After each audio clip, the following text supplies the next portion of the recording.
trái mắt hoa lưu kháng lưu gà lâu ai tay chân chạm ngày khát xứng sáng sao chung ai đã ngày cam có ai tên như cha ngày chúng câu say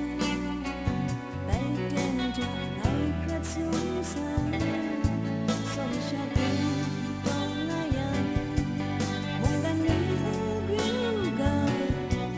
ngày này trái đã hoa đằng cây gió của ai rải tiền nhà cô sớm vui trên ai gió là sông lý hoa mong gan chung ca tiếng bóng mắt hoa say kín môi và gái lên số ai đã gái sông thủy ai nã ca dài buộc hoa dần khiến mắt vì mắt say kín giờ đâu ngày lấy chung trời xin chào cảm sáng ngày ngày xin chào cảm sáng ngày chỉ xa là mình ngày chỉ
xin xa cảm sáng